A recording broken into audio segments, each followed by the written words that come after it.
ટેરિફની ગૂંચવણ, હા, એ આપણે જોઈ રહ્યા છીએ. જે આપણે શુક્રવારે સુપ્રીમ કોર્ટે ટેરિફ વિરુદ્ધ નિર્ણય જે આપ્યો હતો, 6-3ના બહુમતથી ટ્રમ્પના મોટા ભાગના ટેરિફને રદ કરાયો છે.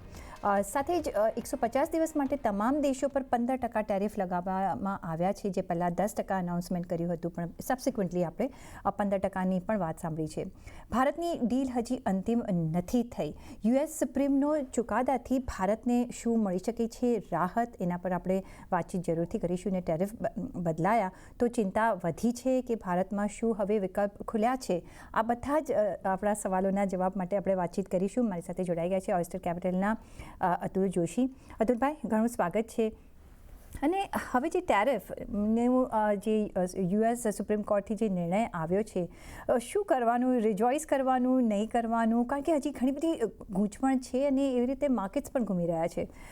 પણ કઈ રીતના આપણે જોઈ શકીએ છીએ પ્રાઇમા ફેસી, જો આપણે નજર રાખવી હોય તો? આમાં મારા ખ્યાલ પ્રમાણે આપણે સ્ટેટસ કો વિચારીને ચાલી બેટર છે કે બે ચીજો આમાં આપણે ધ્યાન રાખવી પડે. પહેલી ચીજ કે અત્યારે આપણે 18% છીએ. નવા મેન્ડેટ પ્રમાણે આપણે 15% થઈએ છીએ. તો દેટ મીન્સ બેઝિકલી 3%નો જ ફરક છે. અને એ 3% ક્યારે નીકળી જાય કંઈ કહેવાય નહીં. વધી પણ શકે, ઘટી પણ શકે. પણ હવે જે ડિફરન્સ છે એ બહુ મટીરિયલ નથી. એટલે બેઝિકલી આને આપણે ઇગ્નોર કરી શકીએ. અનસર્ટનિટી સાથે જીવવાનું શીખી શકીએ. પણ મારા હિસાબે જે મોસ્ટ ઇમ્પોર્ટન્ટ ચીજ છે એ છે કે ભારતની ઉપર જે ઓબ્લિગેશન હતું કે આપણે $500 બિલિયન ખરીદવાનું, આપણે પછી તેની લેંગ્વેજ ચેન્જ કરી નાખેલી. પહેલા એવું હતું કે ભારત ખરીદશે 5 વર્ષમાં $500 બિલિયન માલ સામાન ખરીદશે. હવે એમાં કે ભારત ઈચ્છા કરે છે કે અમે કદાચ ખરીદીએ, ઇન્ટેન્ડ ટુ બાય એવું આવ્યું. પણ એ ઓફકોર્સ એક પોલિટિકલ પ્રેશર રહેતે ભારતની ઉપર, એ આપણે પરચેસ કરવું પડશે. તો એ એક નીકળી ગયું છે. તો I think by and large એક બહુ મોટું ઓબ્લિગેશન હતું અને એમાં આપણે શું પરચેસ કરી શકતે એ એક ક્વેશ્ચન માર્ક હતું. તો મારા ખ્યાલ પ્રમાણે તો આ નથી, ઇમમટીરિયલ જેવું ઇવેન્ટ થઈ ગયું છે. અને આપણે જે પગલાં લીધા છે છેલ્લા 12 થી 15 મહિનામાં, બહુ જ સરાહનીય પગલાં એટ ઇન્ડિવિજ્યુઅલ કંપની લેવલ ઉપર અને કન્ટ્રી લેવલ ઉપર આપણે લીધા છે. સૌથી પ્રથમ કે આપણે એક્સપોર્ટની માર્કેટ્સ ડાયવર્સિફાય કરવાનું ચાલુ કર્યું. યુએસની ડિપેન્ડન્સી ઓછી થઈ ગઈ. નંબર 2, આપણા પોતાના માણસોએ અમુક રાઉટ્સ ગોતી લીધા. દાખલા તરીકે વિયેટનામથી આપણે કર્યું, મેક્સિકોથી કર્યું છે, સ્પેનથી કર્યું છે, બીજા અમુક કન્ટ્રીઝ આપણે ગોત્યા છે, જેનાથી આપણે એ કન્ટ્રીઝમાં એક્સપોર્ટ કરી અને ત્યાંથી આપણે યુએસમાં એક્સપોર્ટ કરી અને આપણું ટેરિફ મેનેજ કરતા હતા. તો આઈ થિંક એ જે સિસ્ટમ સેટ થઈ છે 12 થી 15 મહિનામાં, એ સારી રીતે કામ કરી રહી છે અને એની કોઈ નેગેટિવ ઇફેક્ટ આપણા મર્ચેન્ડાઇઝ એક્સપોર્ટ ઉપર નથી દેખાઈ. તો સ્ટેટસ કો માનીને ચાલવું જોઈએ. પણ ભારતનું એક ઓબ્લિગેશન હતું, મોરલ ઓબ્લિગેશન, એ જતું રહ્યું છે. It's a very very very big relief.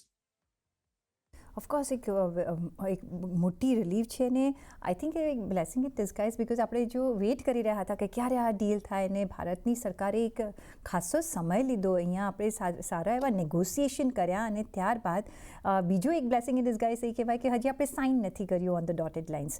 તો મે બી આપણા માટે તમને લાગે છે કે અતુલભાઈ હવે રીનેગોસિએશનના ડોર્સ ઓપન થઈ ગયા છે? અને ઇફ ઇટ્સ ઓપન, કેટલું હદ સુધી રીનેગોશિએટ કરી શકીએ છીએ? ઓલ્ધો તમે જેમ કહી રહ્યા છો કે સ્ટેટસ કો આપણા માટે જે રહેશે, બિફોર જે ટેરિફ હતું, મે બી 2-3% આપણને અહીંયા ફાયદો થઈ રહ્યો છે.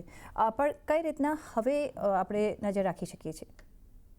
આપણે જે મીટિંગ હતી તો પોસ્ટપોન કરી નાખી. આપણી જે ટ્રેડ નેગોશિએશનની મીટિંગ હતી એ આપણે પોસ્ટપોન કરી નાખી છે. તો એને લીધે જે આપણે બેઝિકલી ગવર્મેન્ટના જે સ્ટેટમેન્ટ્સ હતા અને જે ચાર્ટરમાં દેખાતું હતું, એની વચ્ચેનો જે ડિફરન્સ છે, એ ડિફરન્સ બ્રિજ કરવાનો આપણને એક નેગોશિએશન મળી જશે. એમાં ખાસ કરીને બે જે સેક્ટર્સ હતા, ખાસ કરીને ડેરી. આપણે એમ કહીએ છીએ કે ડેરી સેક્ટર આપણે ઓપન નથી કર્યું, પણ એમઓયુમાં બહુ સ્પષ્ટ રીતે ડેરીને કવર કરેલું છે. હવે ડેરીમાં પણ એવું નથી કે ફક્ત દૂધ છે, ચીઝ છે, બટર છે, ઘણું બધું આવી શકે. તો એમાંનું શું આપણે અલ્ટિમેટલી અલાઉ કરશું અને નહીં કરીએ, એ એક આપણા માટે નેગોશિએશન માટે સ્ટ્રોંગ સમય મળી રહ્યો છે. જે બીજું જે ફેક્ટર હતું એમઓયુ અને આપણી ગવર્મેન્ટના, એ હતું ફ્રૂટ્સ અને ફૂડ.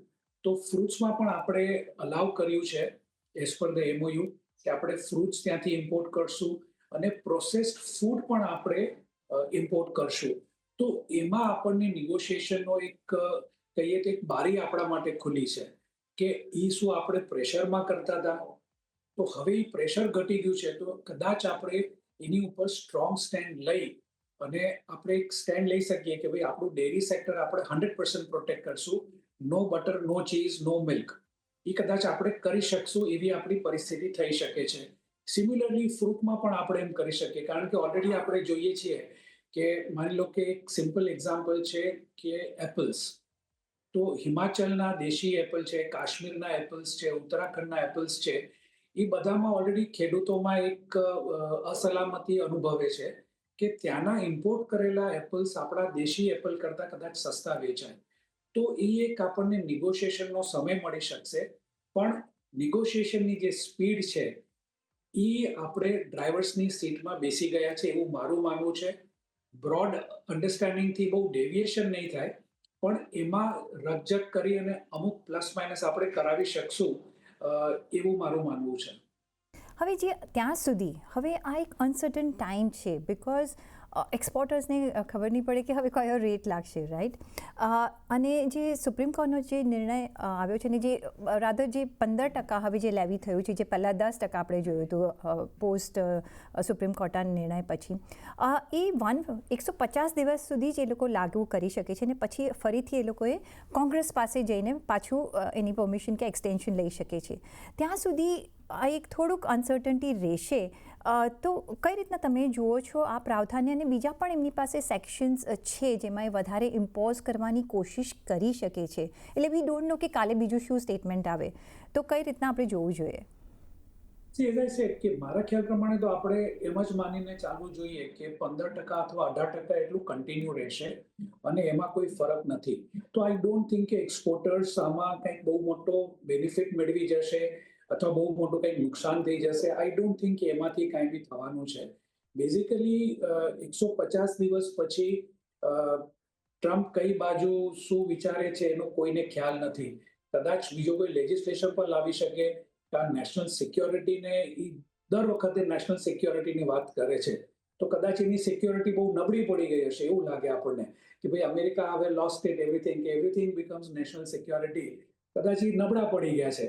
તો દરેક વાતમાં નેશનલ સિક્યોરિટીની વાત કરી અને 18% અથવા એનાથી પણ વધારી શકે છે. જે આપણે બહુ ખબરદાર રહેવું જોઈએ એ ટ્રમ્પની માનસિકતા છે, અને એમ કહી શકાય કે એક રોગી ટાઈપની માનસિકતા છે. યુ સી, એમના સ્ટેટમેન્ટ શું છે કે પ્રાઇમ મિનિસ્ટર મોદી મારા ખાસ મિત્ર છે, બહુ મહાન વ્યક્તિ છે, આમ છે તેમ છે, પણ નરેન્દ્ર મોદીએ અમેરિકા પાસેથી ટેરિફ વસૂલ કરી છે. અરે ભાઈ, કોઈ વ્યક્તિ વિશેષ ન કરે, દેશ કરતું હોય તો ક્યાંક ને ક્યાંક એમના મનમાં કશું કેવું છે કે ભારતની ઉપર જરાક વધારે પડતું સ્પેસિફિક કમેન્ટ્સ બોલતા હોય છે. તો આપણે એ ચીજને મનમાં રાખી અને પ્રોટેક્ટ કરવાનું છે. આઈ ડોન્ટ થિંક કે અહીંયા કોઈ આપણી પાસે ઓપ્શન છે કે આપણે ઘટીને 10% થઈ જઈશું 150 દિવસ પછી અથવા કંઈક રિઝનેબલ થઈ જશે. નો, આઈ ડોન્ટ થિંક કે એમાંથી કોઈ પણ ઓપ્શન આપણા એક્સપોર્ટર્સ પાસે છે. આપણે જે સ્ટ્રેટેજી છેલ્લા 15 મહિનાથી કરી છે આપણે એને જ ફોલો કરવી જોઈએ. અને યુસી, ઘણા બધા એવા એગ્રીમેન્ટ્સ થયા હતા, ખાસ કરીને ટેક્સટાઇલમાં, કે 50%ની જ્યારે ડ્યુટી હતી તો 25% ડ્યુટી ઇન્ડિયન એક્સપોર્ટર્સ બેર કરતા હતા અને 25%ની ડ્યુટી જે ઇમ્પોર્ટર્સ છે, ખાસ કરીને જે મોટા સ્ટોર્સ છે, મેસિસ છે, વોલમાર્ટ છે, એ 25% ડ્યુટી વોલમાર્ટને બધા સહન કરતા હતા. તો ભારતની ઉપર જે અલ્ટિમેટ ઇમ્પેક્ટ પડી એ 25% જ હતી અને નોટ 50%. અમુક સેક્ટર્સની વાત કરું છું, મોટા સેક્ટર્સની વાત કરું છું. હવે 25ની 18% થઈ એટલે બહુ મોટો ફરક નથી પડ્યો. તો આઈ ડોન્ટ થિંક કે આપણે એવું વિચારવું જોઈએ કે ભવિષ્યમાં ડ્યુટી ઘટી જશે અથવા ભવિષ્યમાં ડ્યુટી વધી જશે. આપણે એના બધા તોડ 12-15 મહિનામાં કરી લીધા છે. એક્સપોર્ટ માર્કેટ ડાયવર્સિફિકેશન ગવર્મેન્ટનું પણ ફોકસ હતું અને બિઝનેસમેનનું પણ ફોકસ હતું. અને બીજું, નવા રાઉટ્સ, કે ભાઈ ઇથિયોપિયાથી માલ મોકલી દો, સ્પેનથી માલ મોકલી દો, વિયેટનામથી માલ મોકલી દો, એવા જે અલગ અલગ રૂટ્સ એક્સપોર્ટના આપણે જે ઊભા કર્યા છે એને કન્ટિન્યુ કરવા જોઈએ એક્સપ્લોઇટ કરવા માટે, અને એમાંથી કોઈ પણ ચીજને આપણે અનવાઇન્ડ કરવાની જરૂર નથી. સ્ટેટસ કો માનીને ચાલશું તો આપણે બેનિફિટમાં રહીશું. એબ્સોલ્યુટલી. તો પહેલાં 25% એનાથી આપણે નેગોશિએટ કરીને આપણે જે ટેરિફ જે નક્કી થયા 18%, હવે મે બી આપણે માનીને ચાલીએ કે 15% છે, પણ આપણે એવું જ માનીને ચાલવું જોઈએ કે ભાઈ 18% લાગવાના છે. જે બી થાય એમાંથી આપણને બેનિફિટ છે જો 15% લગાવે છે તો. ડીઆર ચોકસીના દેવેન ચોકસી પણ આપણી સાથે જોડાઈ ગયા છે. દેવેનભાઈ, હવે જે અત્યારના આપણે જે થોડી અનસર્ટનિટી જોઈ રહ્યા છે ને, આ જે માર્કેટ પર બી દેખાઈ રહી છે થોડા અંશે, ઓલ્ધો નિફ્ટી ને સેન્સેક્સમાં તો અત્યારના આપણે સારો એવો કારોબાર જોઈ રહ્યા છે, પણ ટેરિફ પોઈન્ટ ઓફ વ્યૂ હવે માર્કેટને શું ક્લેરિટી જોઈશે? અને જેમ આપણે અતુલભાઈ બી વાત કરી રહ્યા હતા કે હવે રીનેગોસિએશનની મે બી એક ઓપોર્ચ્યુનિટી ખુલી જતી હોય છે. If it doesn't then also આપણે અત્યારના 15% થી 18%માં આર વી કમ્ફર્ટેબલ? શું માર્કેટને ગમશે કે નહીં? Yeah, good afternoon, Preeti. Well, too much of analysis leads to paralysis. I think આપણે આ સબ્જેક્ટને વધારે એનાલાઇઝ નહીં કરીએ તો ઘણું સારું, કારણ કે I think every single day જ્યારે તમારા વ્યૂઝ ચેન્જ થતા હોય, જ્યારે every single day rates change થતા હોય, એવરી સિંગલ ડે નવી થ્રેટ ઊભી થતી હોય, તો I think we have to focus more on the individual segments of our markets, અને એ કદાચ આ માર્કેટ બહુ સરસ રીતે કરી રહ્યું છે. એગ્રીડ દેટ આઈ થિંક જે વીકેન્ડના ન્યૂઝ આવ્યા એના પછી આ માર્કેટ આજે સવારના આઈ થિંક એક પોઝિટિવ સ્ટાર્ટથી ઓપન થયું. પ્રોબેબલી સસ્ટેન નથી થઈ રહ્યું, એટલે પ્રોફિટ બુકિંગ સાથે નીચે આવી રહ્યું છે, which is a fair point. V believe કે ઓવરઓલ ઓપોર્ચ્યુનિટીની જે સાઇઝ છે એ કદાચ વધારે મોટી થતી જાય છે. વિથ અમેરિકા એગ્રીમેન્ટ જેટલું જલ્દી થાય વધારે સારું છે, નહીં થાય એનાથી પણ વધારે સારું છે, કારણ કે બીજી કન્ટ્રીઓ સાથે તમારા અલાઇનમેન્ટ ફાસ્ટ થતા જાય છે. ફોર એક્ઝામ્પલ, બ્રાઝિલની સાથે આપણે ડી-ડોલરાઇઝ ટ્રેડની વાત કરી રહ્યા છીએ. અત્યાર સુધીમાં ડી-ડોલરાઇઝ ટ્રેડ ફક્ત રશિયા જોડે કે યુએઈ જોડે કે સિંગાપોર જોડે આપણે કરી રહ્યા છે. એ હવે નવું બ્રાઝિલ જોડે પણ આપણે કરવા જઈ રહ્યા છીએ. $90 બિલિયન ટ્રેડ છે. So my whole point is કે our market is taking the note of all these developments, અને જેમ જેમ I think we start integrating our self with the other nations of the world, America will have more and more FOMO. એ વસ્તુ બહુ clearly એવિડન્ટ દેખાઈ રહી છે. જે ફોમો આવવાનો હોય તો માઇટ એઝ વેલ આપણે એને એનાલિસિસ માટે રાખશું ભવિષ્યના દિવસો માટે, પરંતુ as of now I think remain specific to what we can understand best and what we can do best. Look at some of the individual companies જ્યાં આગળ અનસર્ટનિટીને કારણે તમને ઓપોર્ચ્યુનિટી મળી રહી છે. આઈ થિંક એ અમારો લોકોનો એપ્રોચ છે, અને કદાચ માર્કેટ પણ એ એપ્રોચ સાથે કન્વિન્સ છે, એવું અમે લોકો ઇન્ટરેક્શનમાં જોઈ રહ્યા છીએ. આપણે જો નજર કરીએ તો 55%નો આપણો જે ઇન્ડિયાનો એક્સપોર્ટ છે, હવે 15% એમ ટેરિફ લાગશે એમ માનીને આપણે ચાલીએ, 15% થી 18% મેક્સિમમ, રાઈટ? અને એમાંથી આપણે જો નજર કરો તો 40% જે એક્સપોર્ટ છે એમાં ફુલ્લી એક્ઝમ છે, એમાં ફાર્માસ્યુટિકલ્સ આવી ગયું, ઇલેક્ટ્રોનિક્સ આવી ગયું, so on and so fourth. કઈ રીતના તમે જુઓ છો જ્યારે આપણે અત્યારના એક્સપોર્ટની વાત કરી રહ્યા છે કે માર્કેટ પોર્સે વાત કરી રહ્યા છે, આ જે સેક્ટર્સ છે એમાં તમે કઈ રીતના ઓપોર્ચ્યુનિટીઝ જોઈ રહ્યા છો? Well, I think overall જે technical aspects of the manufacturing જેની અંદર કદાચ I think some of the critical components which goes into different applications, including aerospace applications, including defense applications, જે જગ્યાએ I think જે critical manufacturing supply જે India કરી રહ્યું છે અમેરિકાની જોડે, એની અંદર કદાચ આપણે રૂકવા માટે એટલો બધો સંઘર્ષનો સમય નથી. જે કમોડિટી સેક્ટર છે એને માટે કદાચ તમારે વધારે સંઘર્ષ કરવો પડશે, કારણ કે એમાં આપણે લોકો ટાઈમ એન્ડ અગેન બીજા દેશોની પેરિટીમાં કદાચ થોડા મોંઘા બી હોઈ શકે અથવા ઇનએફિશિયન્ટ બી હોઈ શકે. I am referring to textile in particular. Now એને એક વખત બાજુ પર રાખી દઈએ, કારણ કે I think it has been a sector which has been suffering for some time now, અને જ્યાં સુધી આ ક્લેરિટી પૂરેપૂરી ઇમર્જ નહીં થાય ત્યાં સુધી કદાચ આપણે લોકોને માટે એનો આન્સર લેવાનો અઘરો પડશે. પરંતુ જે જગ્યાએ India is now becoming very very strong, એક બાજુ પર AI, America is an enabler of AI, India is a user of AI, અને તમારી પાસે 140 કરોડનું પોપ્યુલેશન જ્યારે વર્લ્ડનું હોય, અને એ ડેટા ઇન્ડિયન પોપ્યુલેશન જ્યારે યુઝ કરે, એ પ્રોવાઈડ કરે રાધર ઇન ધ સિસ્ટમની અંદર four further computing, further application related thing. તો મારા હિસાબે I think this is one area where probably each and every companies which are adapting to AI are going to be beneficiary. Whether tariff or no tariff, I believe that I think this is a reality. કદાચ જે રીતે આપણે આખું એઆઈની સમેટમાં પણ સમજ્યા છે એ પ્રમાણે જોતા significantly large amount of investment will come into India because of I think higher amount of capacity આપણી કન્ટ્રીમાં કમ્પ્યુટિંગ માટે એડ થતી જશે, ડેટા સેન્ટર માટે એડ થતી જશે. તો મારું એવું માનવું છે કે આઈ થિંક દરેક કંપનીની અંદર આ કેટાલિસ્ટ છે. કઈ કંપની એઆઈના માધ્યમથી પોતાના પ્રોસેસીસ ઇનોવેટ કરી શકે છે, નવા પ્રોડક્ટ લોન્ચ કરી શકે છે, નવો બિઝનેસ ટાર્ગેટ કરી શકે છે અને કેવી રીતે એની કોસ્ટ સ્ટ્રક્ચર નીચે લાવી શકે છે, એફિશિયન્સી વધારી શકે છે, એના પર ફોકસ કરો. કદાચ આઈ થિંક ઇન્વેસ્ટમેન્ટ માટે આ સૌથી બેસ્ટ ઓલ્ટરનેટિવ રહેશે એવું મારું માનવું છે. Because as I said, they are enablers. They are providing the AI infrastructure. They are providing data center infrastructure, computing infrastructure. એ લોકોને એ કામ સૌથી સારું આવડે છે કે એ કામ આપણી કન્ટ્રીમાં એ લોકો નવી કંપનીઓ નાખીને જે બજેટમાં પણ પ્રોવિઝન કરવામાં આવ્યું છે એના થકી કરશે. આપણે ફક્ત કોન્સન્ટ્રેટ કરીએ કે કઈ કંપનીઓનો બેનિફિટ લઈ રહી છે. Tax just to add this particular point little bit more colour કે હિન્દુસ્તાન લીવર જેવી કંપની પોતાના લોજિસ્ટિક્સ માટે AI નો ઉપયોગ કરી રહી છે અને they have been successful in bringing down their timelines to the delivery to the distributor. They have been successful in coming up with a demand prediction based on I think use of AI. They have been successful in taking the higher amount of intake rate on their Shikhar platform. So our अनेक example, even company like Bajaj Finance I can talk or many other companies I can talk. આવા અનેક example આપણી પાસે ઇન્ડસ્ટ્રીમાં અત્યારે દરેકમાં emerge થઈ રહ્યા છે. તો મે બી આઈ થિંક ઇન્વેસ્ટરો માટે એ સુરક્ષિત રહેશે કે તમે જે કંપનીઓ એડપ્ટ કરી રહી છે તેના પર વધારે ધ્યાન આપો, આ નોઇઝને થોડો વખત માટે બાજુ પર રાખો.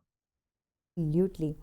પણ અતુલભાઈ, જ્યારે વી આર થિંકિંગ અને આ એક ઓપોર્ચ્યુનિટી તરીકે આવ્યું છે ને એમાં આપણે એક ઓલ્ટરનેટિવ્સ એક્સપ્લોર કરી શકીએ છીએ. હવે there is no second way of thinking કે હવે વેધર આ ડીલ કઈ રીતના રહે છે, કયા લેવલ્સ પર રહે છે, પણ world is looking for an alternative to US too અને એ કામ પણ આપણે ચાલુ થતાં જોઈ રહ્યા છે. અત્યારના આપણા માટે, ભારત માટે જે એક પોઝિટિવનેસ છે કે ઇન્ડિયા બ્રિક્સને ચેર કરે છે, કઈ રીતના એક ફાયદો આપણે લઈ શકીએ કે alternative trade routes, alternative trade countries સાથે આપણે કરી શકીએ to the advantage of India. જો એ નજર રાખવી હોય તો કયા તમે હોરાઇઝન્સ જોઈ રહ્યા છો જ્યાં આપણે એક્સપ્લોર કરી શકીએ છીએ ભારત? બહુ સરસ પ્રશ્ન છે.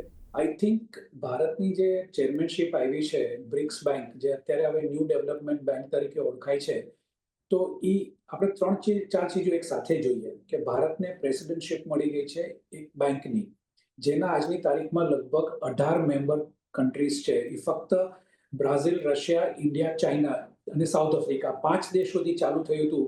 આજે લગભગ 18 કન્ટ્રીઝ મેમ્બર છે અને બીજી ઘણી બધી કન્ટ્રીઝ એમાં મેમ્બર થવાની છે. પહેલી વાત. બીજી વાત કે છેલ્લા 3 વર્ષથી ગ્લોબલ સાઉથ કરીને એક શબ્દ ઇન્ટરનેશનલ ટ્રેડમાં વધારે ને વધારે ઇમ્પોર્ટન્સ ગેઇન કરી રહ્યું છે. તો ગ્લોબલ સાઉથ એટલે સાઉથ અમેરિકા, આફ્રિકા અને સાઉથ ઇસ્ટ એશિયા, જેમાં ભારત પણ આવી ગયું, ચાઇના પણ આવી ગયું, રશિયા પણ આવી ગયું. હવે આ બધાને આપણે જો સાંકળીએ, આનું જે પોપ્યુલેશન છે એ લગભગ 270 કરોડ જેટલું મોટું પોપ્યુલેશન છે.